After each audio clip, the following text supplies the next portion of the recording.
inside a person that by going in can defile. But the things that come out are what defile. For it is from within, from the human heart, that evil intentions come. Fornication, theft, murder, adultery, avarice, wickedness, deceit, licentiousness, envy, slander, pride, folly. All these evil things come from within, and they defile a person. The gospel of the Lord. Praise be to God.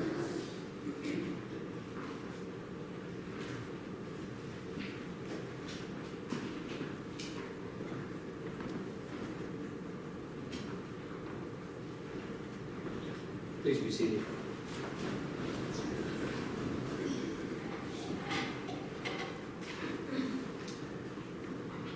Okay, well, here's the deal. You don't have to believe it. You don't have to believe anything, as far as I'm concerned, but even if you don't believe it, our religion has a coherent and a logical organization to it.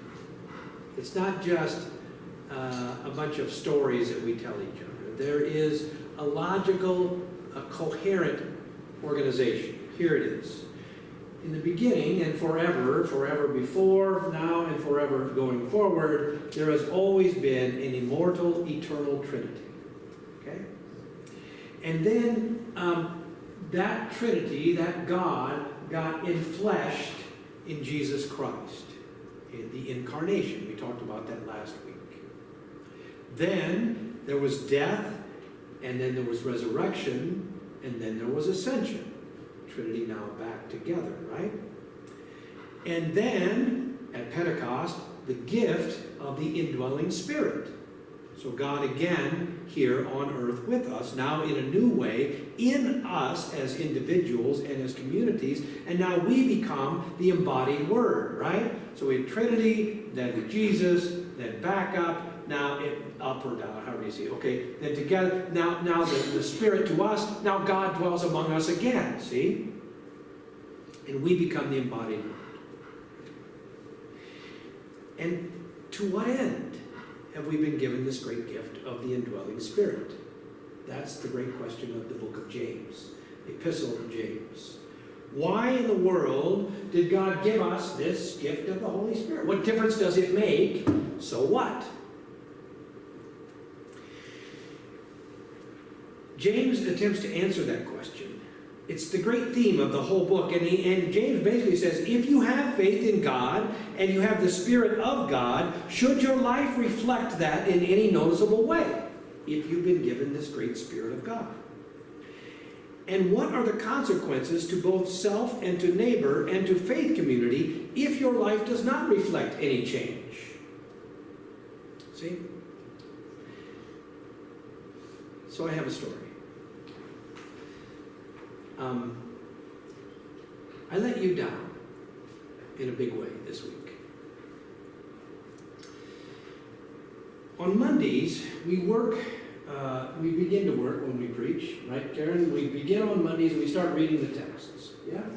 And so we read them over and over, and we might start with some commentaries, some podcasts perhaps, but we really begin on Monday.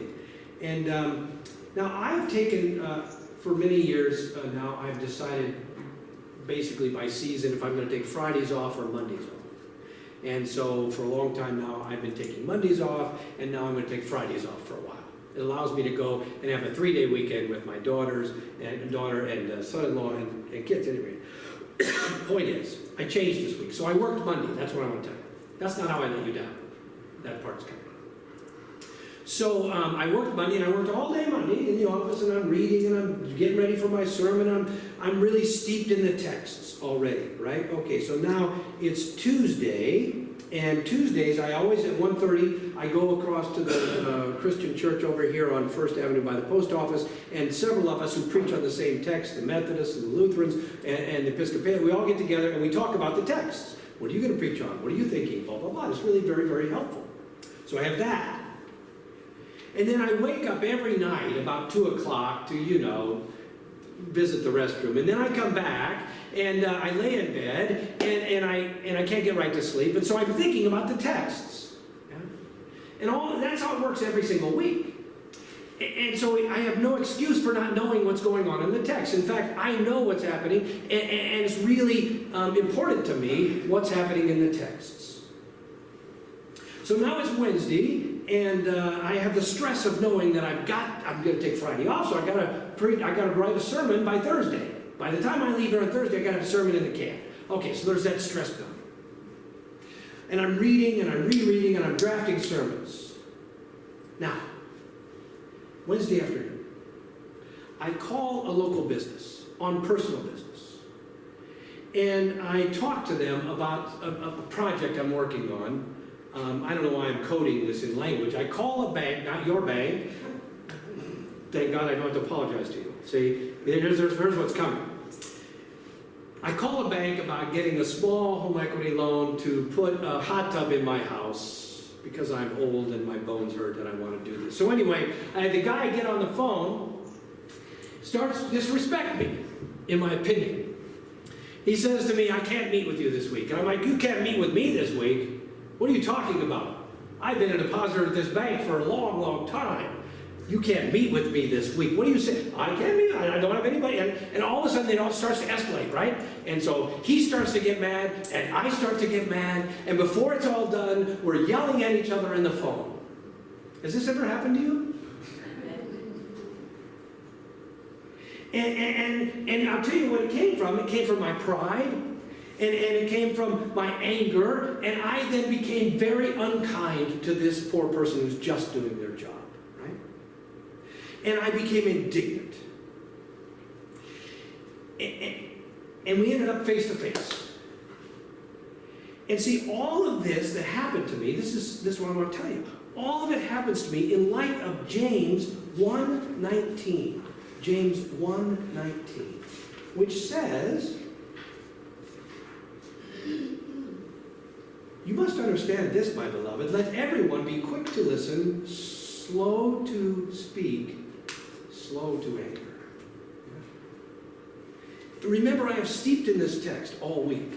And you would think I would know it since I'm a priest and I've been to seminary. I've read the Bible lots of times. And I've read this particular book lots of times. And slow to speak and slow to anger. And yet I couldn't do it. See, this is what I'm saying. And I let you down. I'll tell you why.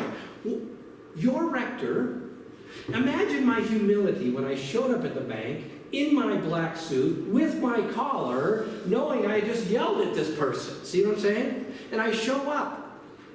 And see, here's where I let you down. I'm out in the community, yelling at business people, while in collar. What do you suppose the odds are that that person won't share that experience with someone else? What do you suppose how do you suppose that reflects on the parish? How do you suppose it reflects on the Episcopal Church? How do you suppose it reflects on Christianity generally? Yeah. So I'm sorry.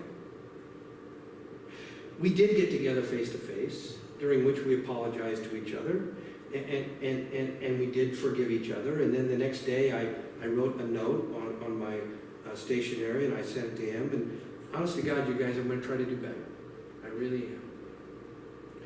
But I say all that not just to tell you that I'm human, which of course you don't need to be reminded of, but to remind you and me of just how hard it is to live out our faith on a daily basis, and how true and relevant James's story or epistle is today. How true it was then, and how true it is today. That if your life is going to make, if your faith is going to make a difference in your life, then you've got to show it. I've got to show it every single day. So, two highlights from today's reading. First, and this is key, in the first part of James's epistle, there are two ways to live your life depending on who you're trying to impress with your life. Are you trying to impress the world, or are you trying to impress God? If you are trying to impress the world, you will act in ways that serve you and those whom you idolize, and you will find yourself quarreling, currying favor, slandering, criticizing, and beating down people with your actions, words, or voice. If you are trying to serve God, you will act in ways that serve God and gird God's purpose. You will listen and you will speak with grace. You will build up and not tear down. You will contribute to the welfare of the larger community, and you will live a life that strives to benefit others. That's if you're trying to impress God. And so the first thing we learn in James' epistle is there's two ways to live. You got to pick which way you're going to live. That's what he says. The second thing he teaches us is just what each of those ways looks like. And here's the thing, and you know this, at least I think I'm learning it. If you are raising your voice in anger in your life, without having been physically threatened, right, then that's a signal to you that something's going on. Right? It just isn't that hard, is it?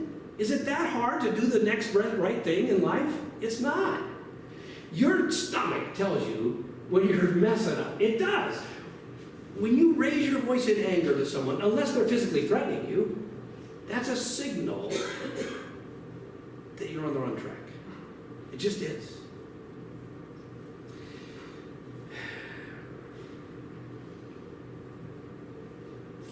He gives us this great example, James does, about what it looks like to live for God. At the very end of today's reading, verse 26 and 27, if any think they are religious and do not bridle their tongues, mark, but deceive their hearts, mark, their religion is worthless. Religion that is pure and undefiled before God the Father is this: to care for orphans and widows in their distress and to keep oneself unstained by the world. What James is saying is nothing is more important to God. Nothing is more important to God than standing with the powerless, than working on behalf of those who are marginalized. Nothing, apparently, is more important to God, because orphans and widows in those days, they didn't have any standing. They didn't have any money, and they didn't have any hope. And what James is saying is religion that is pure and undefiled before God the Father is this: to care for those who have no standing, no money, no hope in their distress. Now, I'm not saying that this person that I was in an argument with doesn't have any standing. What I'm saying to you is I was using my personal being to affront this person. And that just is a bad sign. So here's where I'll end on this, and you can agree with me, I'm sure. It is not easy to live the Christian life. It just isn't. If it were easy, James wouldn't have had to write this letter, and I wouldn't have had to read it this week. Yeah? James' first century church has in common with us the same things, the same kind of power differentials. It's just not easy, but it's awesome, and it's true. Slow to anger, quick to listen, slow to speak. If that's the way we go through life, we're going to find ourselves a lot better off, because we will have lived into the real truth that a spiritual nature has been added to this angry human nature, see? We fail. I fail often. But, and this is another great theme of James that we're going to talk about in the next few weeks, we persevere when we fail. We forgive others. I did that this week. We ask for forgiveness. I did that this week. We pray. I did that. We believe. I did that. And we get up the next day and we do it all over again, hoping that this might be the day that we get it more right than wrong. And I did that on Thursday.